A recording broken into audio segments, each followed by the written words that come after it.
Before you can do things for people, you must be the kind of man who can get things done. Ayn Rand's novels celebrate individualism. Do you wish to defy our common standards? I set my own standards. And achievement. That train will run if I have to drive the damn thing myself. Yet many people hate Ayn Rand. Ayn Rand became famous for her philosophy of objectivism, which is a nice way of saying being a selfish asshole. Ayn Rand. How is she still a thing? She's still a thing because her books are insightful and popular. Millions of copies have been sold. Rand laid out a philosophy about why capitalism is moral. She had a lot to say about romance, war, immigration, and more.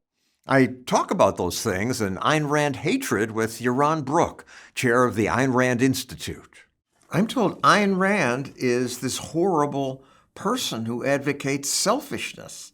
Why run the Ayn Rand Institute? Ayn Rand was a radical, brilliant new thinker. And like many new thinkers who come up with new ideas, she is being vilified by our culture. Our culture but she does hates promote her ideas. Selfishness. She does. And she defines selfishness as your rational, long-term self-interest. The value of selfishness is that you esteem yourself as a value, that you live according to your nature, and you regard yourself as a value worth preserving.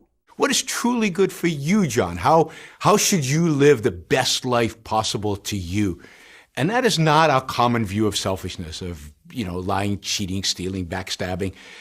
That is the negation of your own self-interest. Your own self-interest involves being rational, being productive, working hard, creating, building, and trading with others. Which is what companies do. People today also vilify greedy corporations. Elizabeth Warren. No, they roll over their own employees. They roll over their customers, sure. Because there's nobody to balance out. Nobody to balance out. This is the biggest problem we have in our culture, is this perception that when you trade or when you pursue your own self-interest or when you produce and create, you are somehow a villain, you're somehow bad. Because we have our standard morality, the standard view of morality is that to be good, to be just, to be moral, you should sacrifice. You should give up what's good for you. You shouldn't trade in win-win relationships. You should sacrifice in win-lose relationship where you are the loser. That's what Mother Teresa did. That's what morality dictates.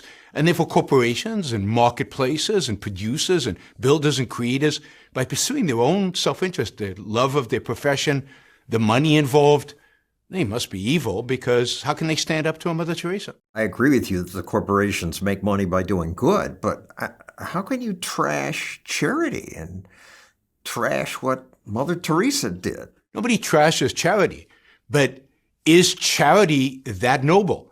That is, if you compare, yes. No, it's not. If you compare the difference businessmen make in the world, they contribute a lot more to the benefit of all of us than anything you do through charity. We became rich as a society, not because of community service and charity, or those help at the margin. We became wealthy and successful and prosperous and live good lives because of the marketplace, because of businesses, because of producers, because we build and create stuff and trade. Win-win relationships are what actually drive progress. Again, charity can be fine, but it's marginal. And to place the heavy weight of morality on that, and by definition negate the work that is done by producers and businessmen, that is truly immoral and evil. Most people don't realize that for the corporation to make a lot of money, they have to be really good at pleasing us, the customers. Absolutely. The only way you can make money in business is by providing customers with a value that they are willing to pay for more than what it costs you to produce.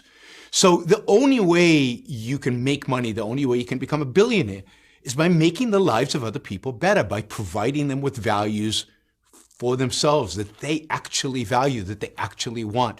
There's no other way to do it. If you produce a product nobody wants, don't make money. Unless you have a monopoly. And people say some companies like Facebook, Apple, are basically a monopoly. You have no choice. They can force you to do things. But the reality is that there are no monopolies, particularly in a free market. Now, we don't live in a completely free market, so there are lots of constraints on competition and on new businesses coming about to compete with some of these. But even today, Apple's not a monopoly. Lots of people out there have Samsung and other phones. And if Apple actually produced a bad phone, competitors would jump on it and new competition would arise. The same with Facebook and Google. They all have potential competitors. Throughout history, people have blamed corporations for being monopolies, and yet prices continue to come down. Monopolies, we're told, can jack up prices. And quality is always improved. We're told they don't care about quality because they're monopolists. And yet every version of the iPhone's actually better. Why do they do that? Because they know that as soon as they slack off, competitors will jump in and take market share from them. We now, I'm told, have a pro-business administration. But President Trump says tariffs is the most beautiful word to me in the dictionary. It is amazing how somebody could reach that level in government and be so ignorant of just basic economics. There are very few things that economists agree about in the world, left, right, center. One of the things they agree about is that tariffs are always bad, or almost always bad. Tariffs are a tax. They're a tax on consumption. They're a tax on consumption that takes the goods that are produced in other countries and treats them differently than goods that are produced in the United States. Yeah, because we want to support the United States. But why? The way you support the United States is by allowing American citizens to buy the best at the cheapest price possible. That is the American way. The American way is to get the best product possible. And if American companies want to compete with that, then they better produce the best product. That's how we keep them on their toes and keep them competitive. And if they can't, why shouldn't individual Americans buy the best product they can from the best producer in the world out there? I don't know that I agree with you that all economists say tariffs are the most horrible thing, and some make, to me, valid points where they could be useful. The Chinese steal intellectual property. Maybe the tariff will deter them. There's no reason the tariff will deter the Chinese. Again, we as Americans pay the tariff. And if we're really concerned about intellectual property being stolen, then there are other mechanisms. Let me just back up, because, yeah, we pay the tariff, but the Chinese are punished because they don't sell us as much stuff when we tax it. Yes. So the Chinese will sell us less stuff because of the tariff. And if there was any indication that this was being used in order to leverage, in order to force them to stop stealing IP, then it might be a positive outcome, although there are probably better ways to do that. We could, for example, any product that they steal the IP from, we can embargo that product. We could say, we're just not buying the products that you produce based on our IP. We won't buy anything at any price. Why put a tax on Americans as a way to manipulate the Chinese? They've got to be better foreign policy levers that will affect the Chinese that don't involve taxing us. The other argument is that it protects American jobs. Well, it doesn't protect American jobs. Every research study that looks at tariffs actually shows how it destroys American jobs.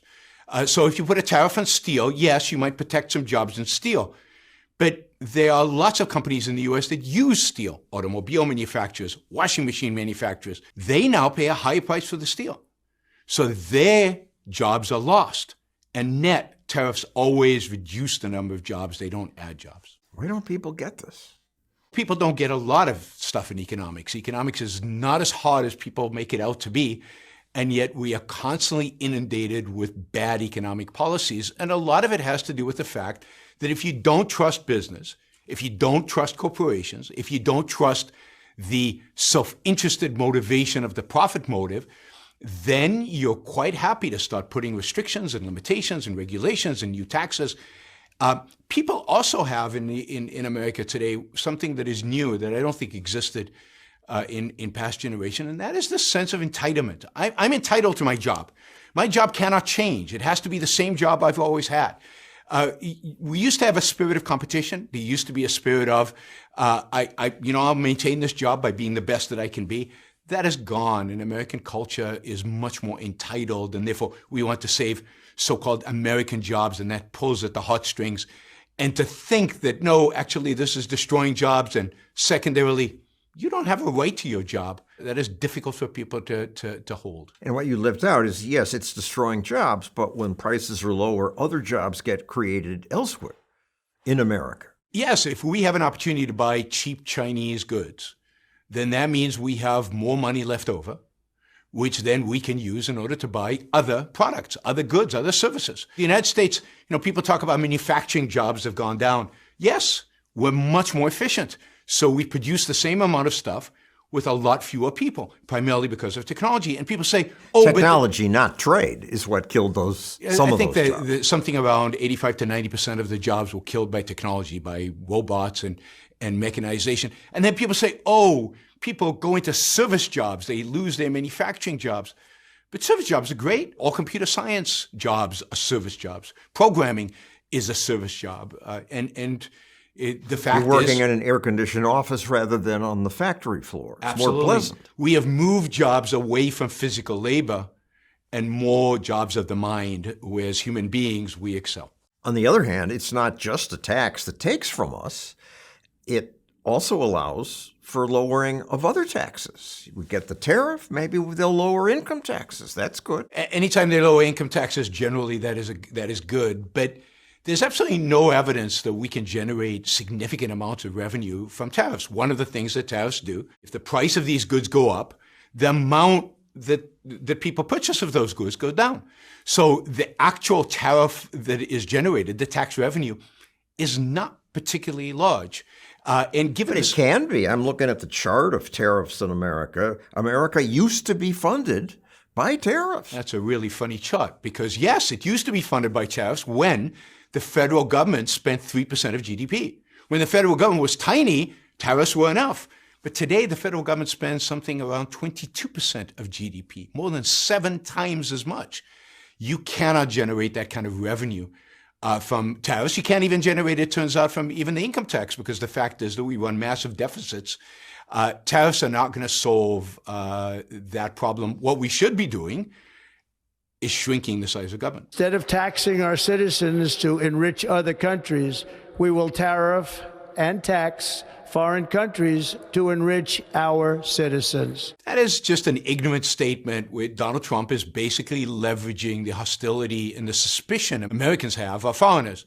It is a cheap trick to try to get support for tariffs. If Americans realized that they were the ones that were going to pay for it, and they are the ones that are going to pay for it, then they wouldn't support it. But if they think some Chinese person or some Mexican is going to pay for it, then they're much more likely to support it. So it's nothing but demagoguery. We praise capitalism, but I would bet most Americans hate it, or at least are suspicious of it and think it hurts as many people as it helps. Sadly, Americans have a very negative view of capitalism, and this is true not just of Americans, though. In the whole world, people are very antagonistic towards capitalism. And this is partially a result of real ignorance, partially a result of the fact that we call a lot of what's the mixed economy that we have today, some freedom and a lot of regulations and control, we call it capitalism, which is a misnomer. They blame things like Why is it a misnomer? Because it's a mixed economy. There's actually some freedom, but there are all these massive regulations and controls. Government spends 22% of GDP. That's just the federal government. 40% if you include the state. Exactly. So it's over 40%. We're not that different than Sweden or Denmark or many of the European countries that people call socialists. We're not that different from them in terms of how big our government is and how much it's involved and how much it regulates. So we don't live under capitalism. And so they blame everything that goes wrong in our world, they blame on capitalism. Everything that goes right, they claim the government made it possible. And then surprise, surprise, the American people are suspicious. And add to that, the general suspicion people have of the profit motive and of self-interest and of people actually going out there and creating values. And it's a reason people cheered when the kid killed the healthcare executive. Truly horrific. Here's an insurance executive, and there are lots of flaws in the insurance system, mostly because of massive government regulation. This is one of the most regulated businesses in the world. And yet they cheered when this executive who working hard to make this company function, to provide services to people who want and are willing to pay for insurance. And he was murdered in cold blood, and people applauded this. It was a really sad day, I think, in American history. But people say we're right to be angry because he made too much. He paid himself $10 million. His company made billions. That's money not going to pay people's medical bills. The profit margin for his insurance company is quite low. It's lower than the average for the S&P 500 or for publicly traded corporations. Insurance companies do not make a huge amount of money. And they take on the risk of funding all of our healthcare and allocating it and administrating it. And if there's anger to be had, and there should be anger towards our healthcare system is not well functioning. It should be targeted at the source of the problem. And the source of the problem is government. 50% of all the dollars spent, over 50% of all the dollars spent on healthcare spent by government, primarily Medicare and Medicaid. Everything that is done in the healthcare space is heavily regulated. Every procedure, every drug, every decision a doctor makes can be second guessed by a regulator. And then insurance companies are not free to offer us individualized policies with a variety of different options that we can choose from. They have to offer us products that the government has approved is okay for us. And of course, none of us even buy our own health insurance. We get it through our employer. I mean, the system is so convoluted and absurd that we should be angry. But the anger should be at the people who made it so cumbersome and expensive and absurd. And that is government bureaucrats. And the people who hate capitalism hate insurance companies thinking that's capitalism. But healthcare really isn't. When we go to the doctor, most of us don't even ask, what will this cost? Is there a cheaper MRI? Can I price shop? There really are no markets in healthcare today. Because somebody else is paying. Somebody else is paying, and it's not that the marketplace has chosen that insurance companies pay. I mean, when you buy auto insurance, you don't expect the insurance company to pay for the oil change. You expect the insurance company to come in. If you have a real crash and you real damage and it's thousands of dollars, it's a big chunk of the worth of the car. And yet we expect our insurance policies to pay for every little thing, every time we go to the doctor, every cold that we have. And that creates massive moral hazard. It encourages us to get procedures we don't need. It encourages doctors to prescribe things that we don't need. And it's not capitalism. This is not what the market has chosen. This is all driven and dictated by government regulations, government incentives, and a policy that basically says some people in Washington or at the state level know what's good for you health-wise more than you do, more than you and your doctor do. A lot of Americans love The Killer on TikTok. Mama, I'm in love with a criminal. It is truly horrific and very, very sad that America has reached a point where killing an entrepreneur, killing a businessman, is something that is celebrated. It is a real sickness, and it's going to be very, very difficult to convince people of the virtue of capitalism and the virtue of markets when this is kind of their attitude.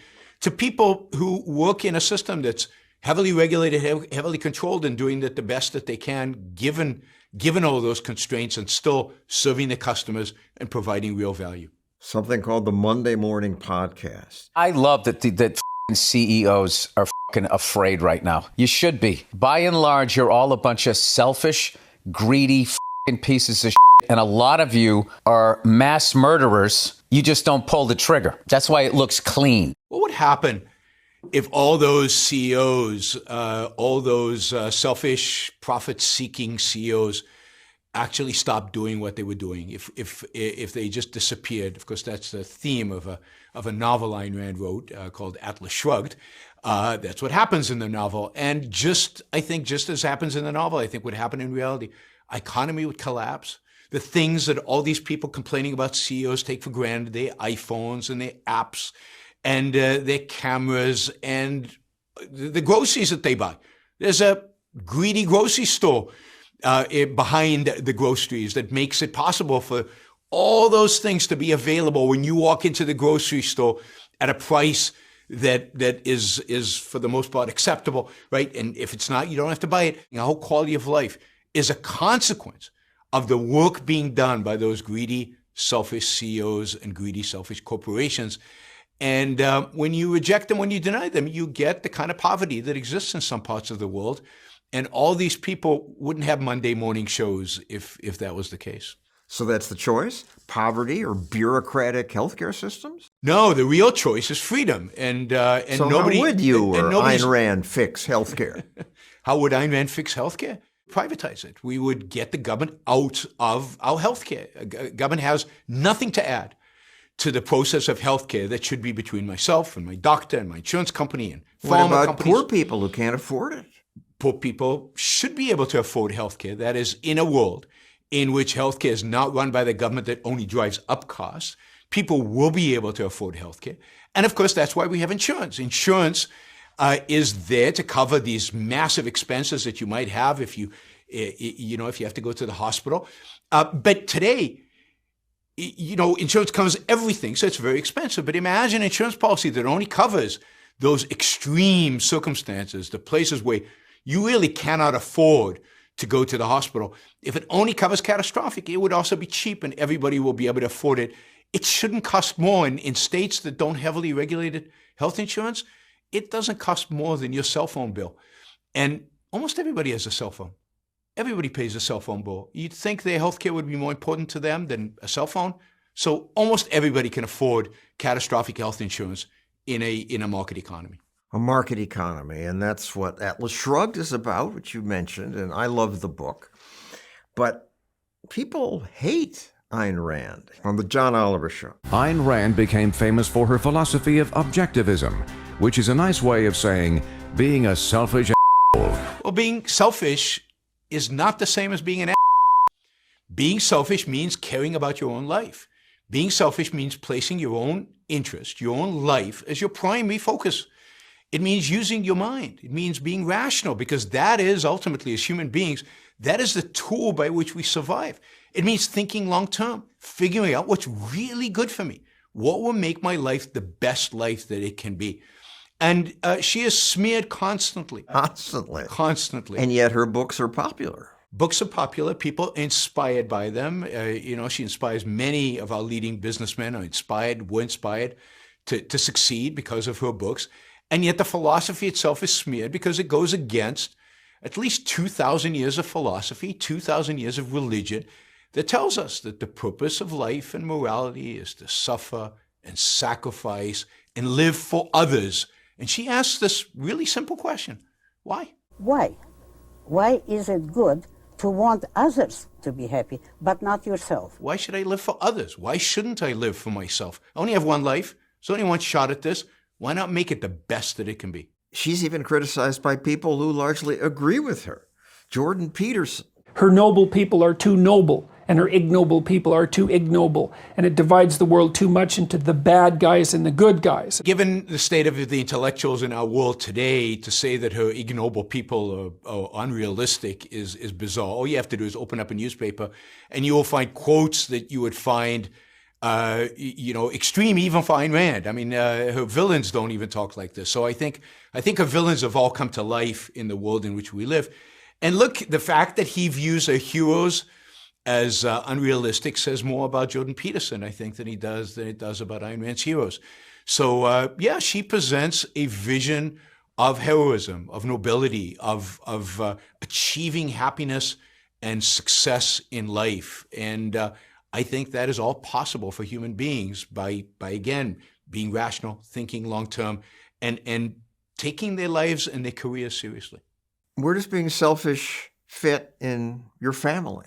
Well, it's essential. I mean, I love my wife for self-interested reasons. My love for my wife is not based on sacrifice. It's not based on diminishing myself. She makes me a better person. She inspires me. That's what love means. Imagine going to the woman you're going to marry the night before and saying, "I'm not doing this for me. This is a massive sacrifice." She would slap you in the face, as she should. You took pity on me? No, You. Instead of going to her and saying, "I'm doing this because you make me the best human being I can be. Together, I am so much better. You make me happy. It's fun to be around you. It's great. It brings me joy. Me joy." That love is the most selfish of all emotions. And I think that is true of all our relationships, our friendships. We are friendly with people that make us feel good about the world, and we enjoy their company, and they stimulate us to think about new ideas. They're engaging, they're interesting, they're fascinating. To whom? To you. So friendship is a self-interested activity. So to be self-interested means to think about self, not just in terms of dollars and cents, but to think about what it means to be a happy, successful, flourishing human being in both the material and the spiritual sense, and the sense that is not translatable into dollars and cents. People say her books are appealing to young people, but they grow out of it once they experience life. I think it's true that her books are appealing to young people, and appealing to young people because when we're young, we're looking for ideas and we're looking for ideals. We're looking to discover what is truth and what is right and what is wrong, and how to live our lives and discover principles for that. A lot of people, got worn down by the world around them. They lose their idealism. So many people become cynical and skeptical about everything, and they lose that desire to be heroic in their lives, to achieve great things in the world. And yes, as a consequence, they drift away from Ayn Rand's ideas, but I think they appeal to the best in us. They appeal to the noble in us. They appeal to a sense of idealism and achievement, and that life is really worth living. What's your favorite Rand book? My favorite is Atlas Shrugged. It was the first one I read. And it changed my life. It changed the way I approach the world. It changed my mind about pretty much everything. And so it has to be my favorite just because of that. I also think it's the most important of her books, but just personally, it was life-changing. My life had changed already before I read the book from being a consumer reporter. But then I remember reading it and thinking, wow, how could this woman have seen all this stuff coming, the regulation, the hatred, years before it even happened in America? Absolutely. I mean, I think once she understood the fundamental philosophical drivers of our culture, once she understood both the moral but also the deeper philosophical ideas that are prevalent in the culture, she extrapolated what would that mean as if it's not challenged, what would that mean? How would the culture become worse and worse and worse? And what she did was predict much of modern America. And trashing selfishness goes against so much of what we revere. Here's Barney the dinosaur. It's not so tough to share your stuff. Yeah, sharing sounds fantastic. It sounds nice. When she shared, she made others happy. And making others happy made her feel good too. But the reality is that what makes the world move, what actually makes the world progress and makes our lives better, is trading rather than sharing. Trading, creating relationships of win-win. We teach our kids to share with complete strangers in the sandbox. The kid knows that mommy's not going to share her car keys with a complete stranger when they come up. We just come across as complete hypocrites. Now, if you've got a friend... You're saying the kid shouldn't share in the sandbox? No, the kids should be. We should teach our kids to think about, what am I getting for this? Hold on tight? No, not hold on tight. Find a reason to share, a reason to participate in some kind of trade. I have a backhoe, you have a truck. Let's swap, let's change, let's play together with this because there's a value in playing together. But just inculcating this idea of guilt into the kid. Oh, it's your truck, but you have to share it.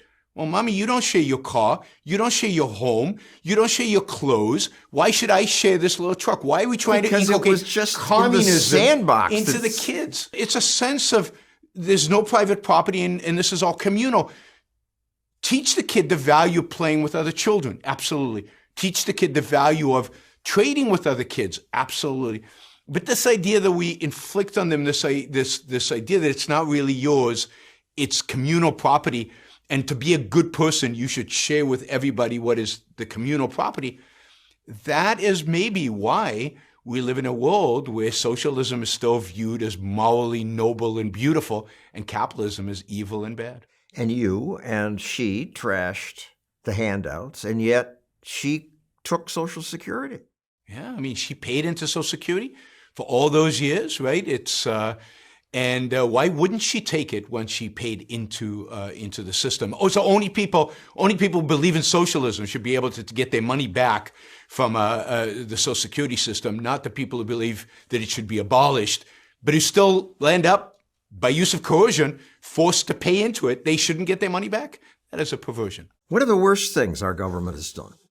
Wow. I mean, there is so much. I think our government, in my lifetime at least, the government has embraced a massive welfare state. And this administration today, here and now, declares unconditional war on poverty in America. It has basically taken over our healthcare system. I think Medicare and Medicaid, which today constitute more than 50% of healthcare, that was just the late 1960s, mid-1960s. It's not that long ago. The government has, as a base, massive redistribution of wealth, which I think not only hurts the people who get taxed at high rates, but I think ultimately also victimizes the people who receive welfare and are basically told, you can't take care of yourself, you're worthless, here's a check from the government, and are therefore, I think, to a large extent, institutionalized into poverty.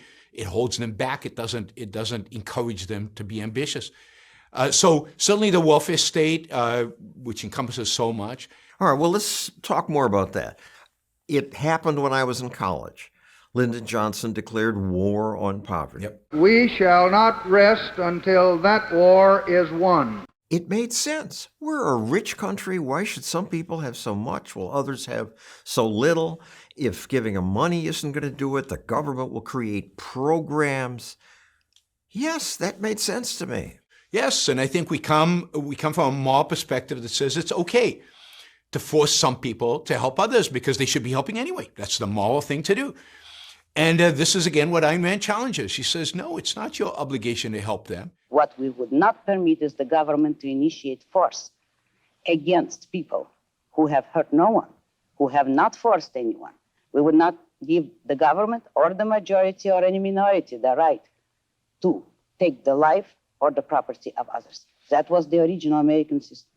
What America does beautifully is it has created a system in which people can actually advance. They can improve their own lot. They can make their lives better through within the free market. And people who fall through the cracks, people who really can't make it, that's what you have charity for.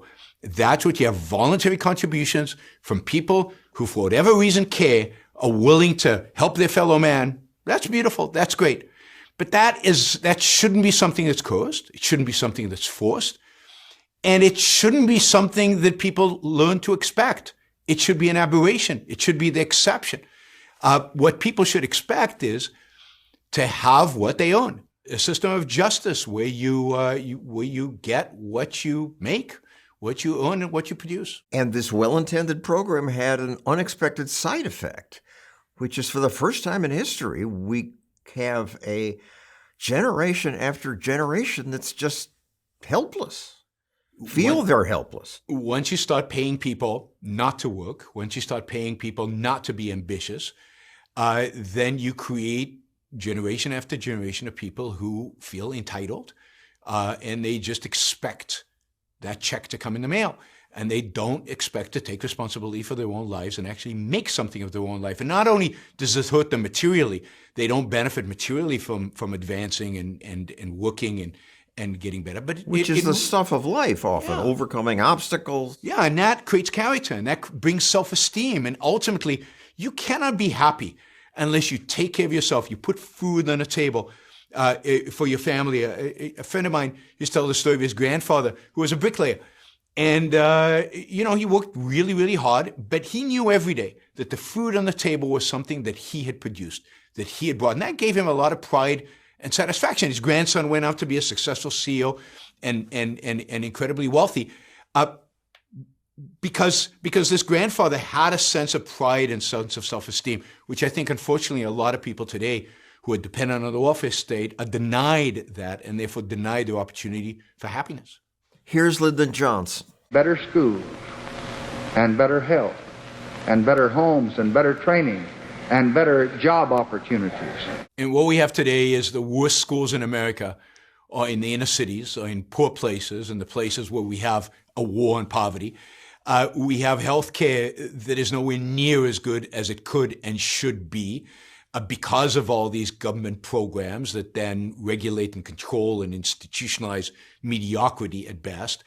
By every measure, we have gotten worse, not better, and certainly we're worse than what we could have been. All of these things, education, healthcare, and everything else needs to be produced. It needs producers and entrepreneurs to make it happen. If we liberate markets in healthcare and education and every other realm, what we get are iPhones. What we get is the amazing technology we have around us. When we control it, when we regulate it, when we limit it, when we write checks by the government and subsidize stuff, what we get is poor products, mediocre everything. I often ask my audiences, what do you think the iPhone would look like if a government committee designed it? And everybody in the audience chuckles and laughs because they all realize how absurd that would be. And yet, we're happy to have the government regulate and control and design our healthcare, design our educational system, design the things that we say are the most important things to us. We let the government do. That's the last thing we should let the government. Well, one of the horrible things government did was allow slavery. Yes. We now want to try to make amends because blacks are handicapped. They have less financial capital, often less intellectual capital because they were enslaved. So affirmative action made sense. So slavery obviously was abhorrent and horrible, and America fought a civil war in order to abolish it. And blacks were treated even after slavery horribly by Jim Crow laws and government-led discrimination against them, which was truly government-led discrimination. Almost always government-led. Redlining was a government program. Laws in the South were facilitated and encouraged discrimination. In a true marketplace, discrimination can exist, but it doesn't exist for very long, and people suffer the consequence of discrimination. There's enormous profit motive in you being the one that allows everybody into your restaurant. You're going to get a much larger clientele than if you limit your restaurant participants to only some people. If you stick people at the back of your bus, they might not use your bus company. They might prefer the bus company that is much more inclusive and allows people. But when the government sanctions it and facilitates it, then it embeds it into the society and into the culture. But if it were just the market, some people would still be racist. Some people would be racist. You have a right to have horrible, disgusting ideas in a free society, and some people would discriminate. And they would suffer the consequence of the fact that they were racist and discriminators. The best cure for racism is ultimately freedom. It's ultimately capitalism. It's ultimately allowing people to suffer the consequences of their racism and to benefit from not being racist. Wasn't affirmative action a reasonable attempt to make up for the racism imposed by government? I mean, it seemed like a reasonable thing at the time. I understand why people did it, to try to make up for the negatives that happened. But anytime you violate rights, anytime you bring in coercion, anytime you start forcing people to do things that they don't believe in or they want to do, what you create is more evil than good. So, and we're seeing that. We saw that in the massive abuses of the DEI and political correctness and woke and intersectionality and all the nuttiness that is evolved from what was conceived of as, okay, it's a reasonable project, but morphed into this complete insanity where now what we have is what's called reverse racism, but it's really just racism. But now the racism is targeted against the majority group and in favor of minority groups in scale. And what that does is, again, it creates an entitlement mentality. So the people who were generations ago discriminated against, even though today they might not be discriminated against, they're discriminated in favor of, now they expect that. Now I feel like they're entitled to it. And of course, other people then become more racist because they see that minority groups are favored. So I'm white, so I want to protect my rights as whites. They're protecting their rights as blacks or Hispanics or whatever. It creates disintegration in society. Everybody joins a little tribe trying to fight for their particular economic well-being.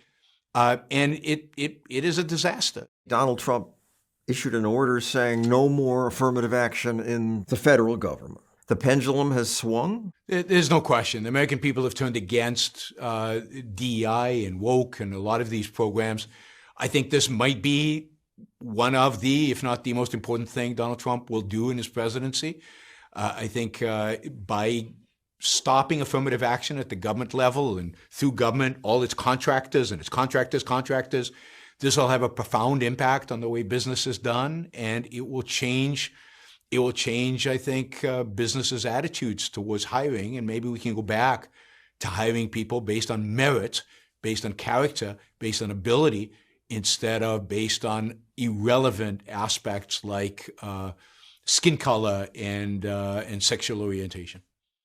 It's not totally irrelevant because we have a history of excluding people based on skin color or sexual orientation. And the way to solve that problem and a way to redress that issue is to stop doing it, not to continue doing it in the name of a fix.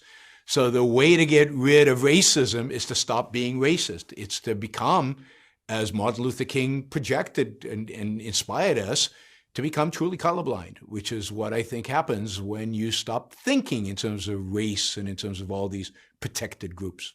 Anytime we introduce coercion, anytime we introduce force into human relationships, we create unintended or sometimes intended horrific consequences. Well, talking about horrific consequences, talk about the war on drugs. Ronald Reagan. We're going to win the war on drugs. Yes, you always have to be suspicious when there's a war on an inanimate object, right? What does a war on drugs even mean? It really is a war on the consumption and the production of poisoning America. Yes. I mean, look, I think a lot of these drugs are really, really harmful and really, really bad for you. Don't use them. It's pretty simple. And people who do use them suffer the consequence of using them. But when you launch a war on drugs, what you do is you actually raise their attractiveness commercially. The profit margin goes up because these organizations who are selling the drugs, their risk is higher. So you create huge profits for cartels. Because there's so much at stake, these profits, they are willing to engage in violence. What they're doing is illegal anyway, so why not use violence in order to secure their monopoly over trade in these goods? Competition becomes not competition in the marketplace over price and quality. Competition becomes a competition between gangs in order to impose their will in a particular geographic area. The war on drug leads to dramatic increases in violence. It leads to massive corruption among the police who have to enforce a law that is irrational to begin with, instead of letting people make decisions about what to consume and what not to consume. And yes, some people are going to make bad decisions and bad things will happen to them. That is the price of making bad decisions. Just let everybody take whatever poison they want and hurt themselves? Let everybody take whatever poison they want and hurt themselves and rely on the fact that most people, overwhelming majority of people, are rational and won't do things that are actually self-destructive. One area where I think we do need government is the environment, because I don't see a good capitalist reason why I'm going to reduce my pollution to help somebody in the next state. Is it not? If we look at things like clean air and clean water, if you're doing something that clearly is harming me, if you're polluting in some way that is clearly making me sick, we have legal redress in order to deal with that. That does not require massive bureaucracies of environmentalists, of environmental regulations. So what do you mean legal redress? I'm going to sue you as an individual? Absolutely, sue me as but an our individual. Legal Or system class is so action suits. So slow and expensive, that would get rid of pollution? Absolutely, and that's ultimately how we've gotten rid of a lot of the real pollutants, the real problems. But once you give it into the hands of bureaucrats and let them decide at their own discretion what is a pollutant, what isn't a pollutant, without going through a legal process, now you've given them a lot of power. You've given them a lot of power over businesses and over individual behavior. Somebody said that absolute power corrupts absolutely, and it is incredibly corrupting. So again, maybe initially what they wanted was a little bit cleaner air and a little bit cleaner water, but now they want to regulate and control every activity that we're engaged in. And they often do it not in the name of human life, on bettering human life, but they do it in the name of the environment, as if there's some entity out there that is external to human beings that has a value beyond its value to human beings. So, in the name of some little snail, or in the name of some little fish, they're willing to shut down huge improvements to human life. So the standard is no longer human beings, human well-being. The standard has become some amorphous Mother Nature and what is good for her. And we saw that go bad recently in California. Yes, I mean, there is, California has lots of water problems. We saw part of that during the fires recently. There's a shortage of water, particularly in Southern California. Northern California has plenty of water. And in the old days, a long time ago, they used to move massive amounts of water from the north to the south, and there were these big projects that transferred water in order to make sure that the Southern California had enough water.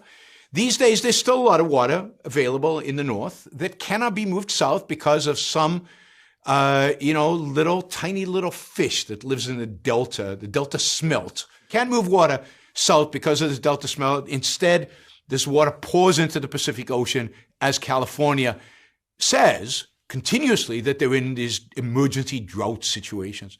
And you see this over and over again. They can't widen fire lanes because there's some plant that they had to uproot when they were widening the fire lanes, and that plant was endangered. And you couldn't take the plant and move it somewhere else because that would take it out of its local environment or whatever. That was Broughton's milk vetch? There's this plant that grows at the side of this path that was created to prevent fires. They wanted to expand it, and they wanted to change the poles from wooden poles that burn to metal poles that would sustain fire. And they were shut down by the environmentalists because of this crazy plant. It couldn't be even moved somewhere else. It had to be in its original environment. And the consequence of that, of course, is the burning down of thousands of homes, the destruction of lives, the actual death of many people. It was a lot of it was preventable. But when you place the value of a plant with a funny name above the value of human life, then what that leads to ultimately is the destruction of human life. One thing where I, and maybe even you agree, it's a job for government is defense. Yes. But for years, even Eisenhower, when it was much smaller, worried about the big defense complex constantly growing. We must guard against the acquisition of unwarranted influence, whether sought or unsought, by the military-industrial complex. I'm encouraged now that people are talking about endless wars. That's new. Yes, and of course the problem is that there's this idea that the government should have defense, but what is the purpose of that? You would think it's in the name. The purpose of having a military is to defend the individual rights of Americans. It's the purpose of government, really, the only purpose of government. But we've gone far beyond that. Over the many decades, we have decided to go all over the world to fight communism for the sake of the local people, whether they wanted us there or not. We have gone out to bring democracy to the Middle East, whether the people there wanted democracy or not. Sacrificed the lives of thousands of our own troops to fighting to bring all kinds of bizarre goals to all kinds of godforsaken places around the world. If a defense establishment were really focused on protecting Americans, protecting their rights and property, and engaging in war and engaging only when it was an act of self-defense, then the government would be able to pursue its actually real legitimate goal and not have these bizarre adventures all over the world. But the purpose was to preserve democracy, and the world's getting smaller, travel's easier. Or you could argue that standing up for democracy in Vietnam is protecting America. But it's not protecting the immediate rights of Americans, and there's a massive cost, the cost of tens of thousands of lives of American soldiers. Americans, once you become a soldier, particularly when you have a draft like we did in Vietnam, they don't lose their rights, right? So their rights are not being protected. They're being sacrificed for some kind of vision, global vision. And then, of course, we engage in these wars and we make sure not to win them. And these, all these soldiers have died. What do you mean we make sure not to win them? We never really tried to win the war in Vietnam. We've never really tried to win any of these wars. You mean to be humane, we didn't use nuclear all, weapons? yes, because they're not really clearly in our self-interest, because the lives of Americans are not really at stake here. We never actually went out there and said, we need to win this, whatever it takes to win. And what happens is we fight so-called humane wars. I think that's a contradiction in terms. Wars cannot be humane. You either win a war or you lose a war. And what we've become very, very good at is losing wars, most of which we should have never started. We should have never gotten into. We should have never participated in, because there was no real risk to American lives. Yes, there was a hypothetical one day, maybe, but by that logic, we could just take over the entire world and turn it capitalist. That would make it better. But that is a rotten logic, and there's a price to pay. And the price is not only money, the primary price is the lives of our soldiers. You agree that it was worth fighting World War II? Yes, I think it was worth fighting World War II because there was a real threat to America. And we entered World War II after we were directly attacked. We fought World War II to rid an evil. There was a direct threat to the lives of Americans.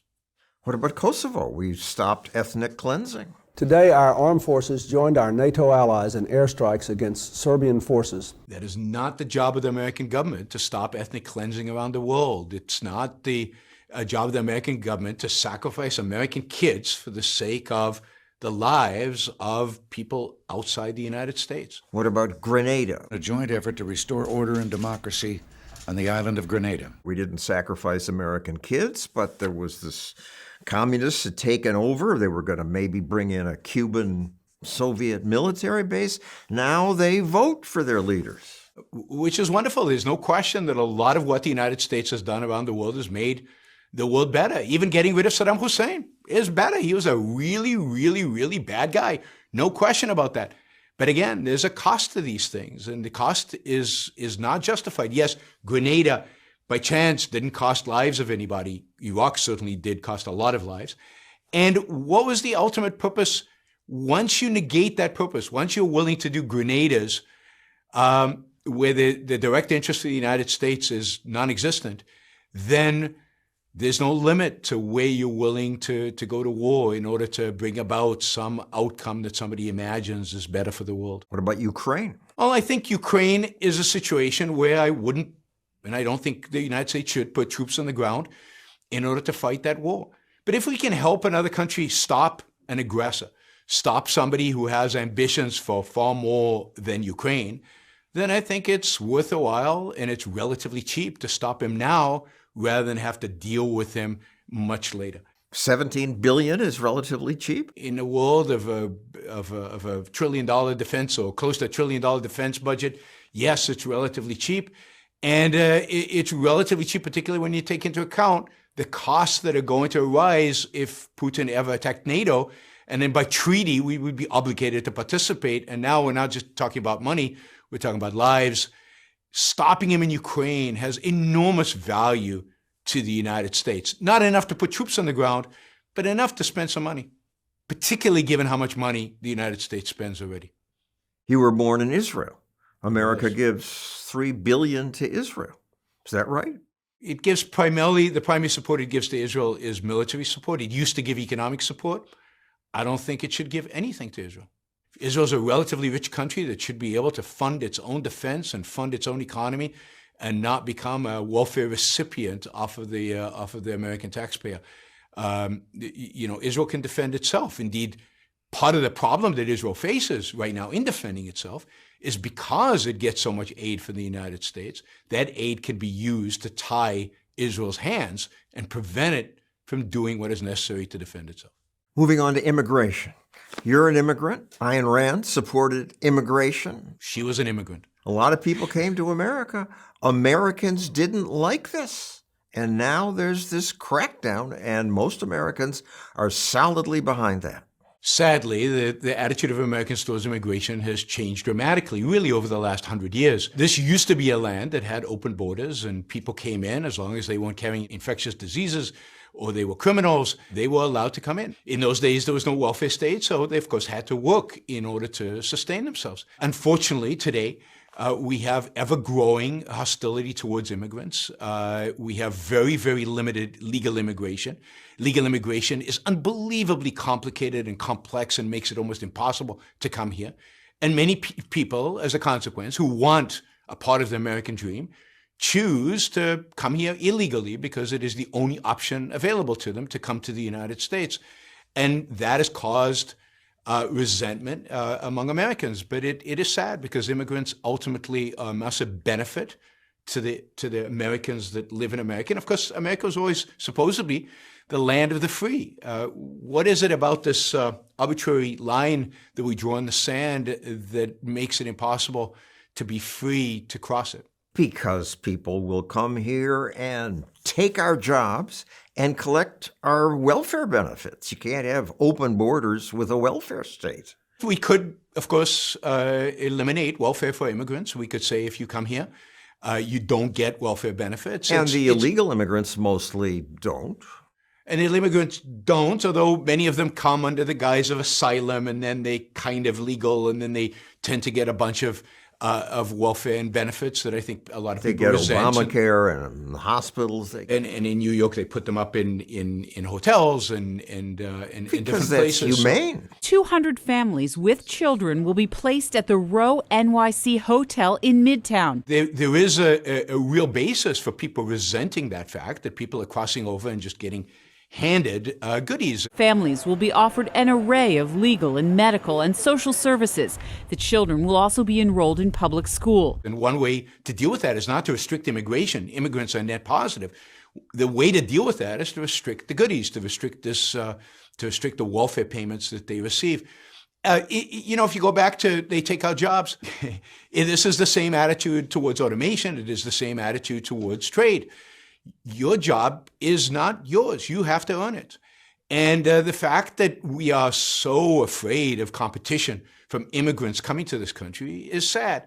And of course, when they come here and they actually come here to work, they create more jobs than they destroy. So you, as an individual, might be affected by them. You might lose their job. But you live now in a society that has more possibilities, more possible jobs, more opportunities because the immigrants, many of them are entrepreneurs, and even if they're not entrepreneurs, they're consumers, and as such, they're creating opportunities for others. Here's Tucker Carlson. These new rivals compete primarily with the very Americans most likely to have lost their jobs, and the effect is lower wages. These immigrants come in and they compete for all kinds of jobs, and if we made the requirement to come into the United States having a job offer, then they would come and fill in the jobs that Americans are not actually filling. And there are plenty of those. There are lots of wanted ads that go unfilled all the time.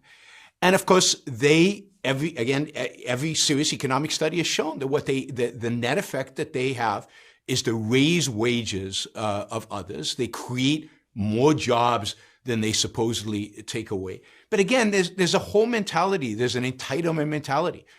I deserve to have this job no matter what, and I deserve to have it at the wage that I've always had it at. Ayn Rand called this, the divine right of stagnation. I have a right to stagnate and to force all of you to stagnate with me.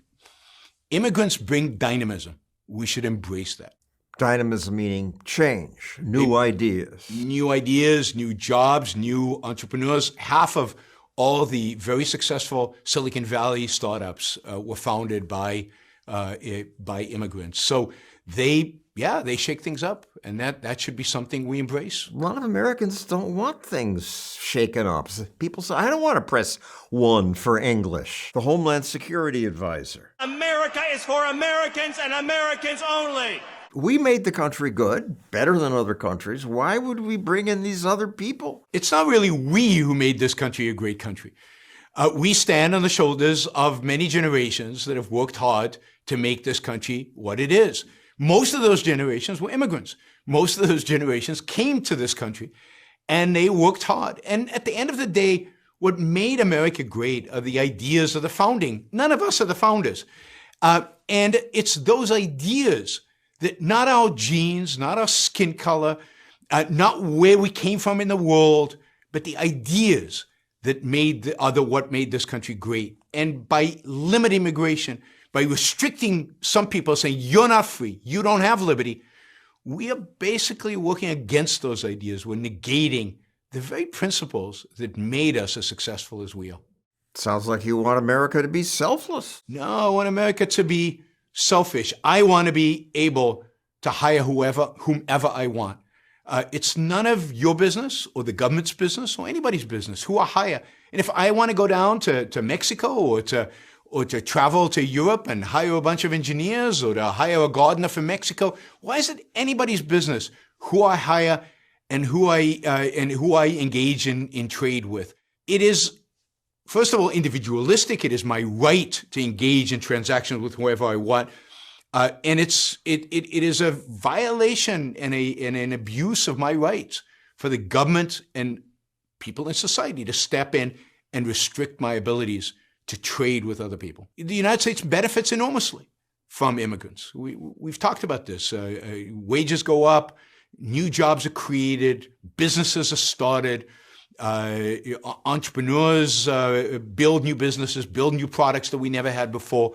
We all are massive beneficiaries of the fact that we have immigration, and the more robust an immigration system we have, the more all of us will benefit from it. Americans are all, one way or the other, ultimately immigrants. So yes, America is for Americans, but let's encourage more people to become Americans. Let's encourage more people to join us in this wonderful thing called America. Some Americans say, all right, that worked when we brought in Europeans, but now we're bringing in the wrong people and culture. We are bringing in peasant cultures, driving drunk and dumping your crap on the ground. I mean, it is changing our culture. But this is xenophobia, and this is xenophobia that's always been attached to immigration. When the Irish came here, they were accused of being barbarians and primitive and so on. I don't see no Americans. I see trespassers. Irish hops. When the Italians came, they brought organized crime or whatever. Every wave of immigrants has been accused of the same thing. The fact is that within a generation or two, they assimilate quite well no matter where they come from. And there's a certain real ugly racism behind all of that. They are good people in every culture. And if we demanded and required them to work, to learn English, for example, to assimilate into our culture, then the best would come here, not the worst. A lot of the immigration debate is done in collectivistic terms. We, as if all American people have one voice or one consciousness or one interest. And immigrants, as if they're all just one mono group that comes in and does something. But this is a country of individualism. This is a country about individuals. And many of us benefit enormously from our interaction with immigrants, and who has the right to stop us from that interaction? And the immigrants themselves are individuals. Some of them incredibly productive. Some of them will come to America and fail and leave. Some of them, indeed, might be even criminals, and they will go to jail. They need to be treated as individuals with rights, but we as Americans should be treated as individuals with rights and allowed to trade and interact with whomever we want, as long as we're not violating other Americans' rights. Who is to stop us? The Research Center for Immigration Studies says lifetime fiscal drain, taxes paid minus benefits received for each illegal immigrant is about $68,000. That sounds like a drain. I'm skeptical of a lot of the data that comes out that says that this is a drain. I wonder whether they take into account all the different impacts that new immigrants make on the economy, the jobs that they create, the fact that they are consumers. I don't think they did. Those things are harder to measure. Exactly. So what happens is you measure what you have available. You measure the data that's available, and things that are hard to measure don't get measured. So the real impact, the real benefit that immigrants bring to this country, it goes unmeasured. How do you actually measure what a startup or what's called a unicorn in Silicon Valley, the value that creates long term? It's almost impossible to actually value the surplus value created there. Some immigrants are Muslim fundamentalists who bring in ideas we don't like. Some are socialists. So yes, immigrants are going to bring ideas that we don't like and that we don't support. But if we're really confident in the ideas that we have, if we really believe in the ideas in America of the founding, the ideas of individual rights, the ideas of capitalism and liberty, then we should fight for those ideas. We should insist on having our immigrants assimilate. And part of the way they will assimilate is when they encounter Americans that are proud of the ideas that represent America. And here I think we're at a loss. America is losing. It's not losing because immigrants are coming and bringing bad ideas. It's losing because Americans are adopting bad ideas. It's Americans who teach at our universities that capitalism is awful and horrible. It's Americans who teach at our universities that the founding fathers, were terrible human beings. What we need is to, resurrect, to bring back the ideas that actually made this country great, and then teach them to the immigrants, and really stand for those ideas and represent those ideas and encourage them to assimilate, those ideas. And those ideas that made America great are? The ideas of liberty, the ideas of freedom, really the idea of individual rights. It's really in our Declaration of Independence. Each individual has an inalienable right to his own life, liberty, and pursuit of happiness. People come here because they want to pursue their happiness. What we need is to give them the intellectual framework, the idea of individual rights, the idea of liberty and capitalism as the way in which pursuit of happiness is made possible. If we stand for those ideas, they will assimilate. If we reject those ideas, we've only got ourselves to blame. Is there any limit to the number of immigrants we can acclimate at one time? Not really. I mean, the limit is the number of jobs that are available in the economy. So if you made immigration limited to jobs, if you come to the border with a job offer, you're in, and you're not a criminal, you're not a terrorist, and you don't have an infectious disease, you're in, then I don't know what the number is. And certainly no central planner, bureaucrat knows what that number is. The market will determine the number by the ability to absorb new employees, new entrepreneurs into our economy. But there's no cap that should be enforced, again, by some central planner who has conceived of what is the optimal number of Americans. As I bring this to a close, you've made many good points, and we keep saying how terrible so many things are. I think we should also point out that despite all these problems, for most people, life's getting better. There's no question. Life, from a material sense, certainly, life has never been better for most people on planet Earth. Life keeps getting better for Americans materially, but it does so all over the world. We have fewer poor people. Globally, the number of extremely poor people is shrinking dramatically. And yes, and it's important for us to recognize why. Life is getting better because there are entrepreneurs out there creating amazing products, inventing new drugs, which we then vilify them for doing, that make our lives better, creating new devices that make our life simpler to live by. Just making our lives better is what entrepreneurs do and what they've done now since the birth of capitalism 250 years ago. And we take it all for granted, sadly. But yes, life on Earth, because of that self-interested motivation to make money and to make a profit and to do the things that you love and to create real values in the world, that self-interested motivation that drives so many people out there makes the world a better place. They can only make their money by trading with us. And trade, by definition, is win-win. Every time I engage with a business, I'm better off, they're better off, the world is better off. Thank you. Thank you. Trade is win-win. If I didn't think I was entering a trade that my life would be better as a consequence, I wouldn't enter the trade. So once in a while, I might even buy a lemon and regret it afterwards. But I always enter the transaction with the expectation that my life will be better off at the end of the day. So when I interact with a business, my life is better off as a consequence, and the business has made money. It's win-win across the board. Our lives are better off for the little bit of capitalism we still have preserved in the world around us. Thank you, Yaron Brook. My pleasure. Thank you. Subscribing to Stossel TV is also a win-win. So if you like what you see, please like, comment, and hit that subscribe button.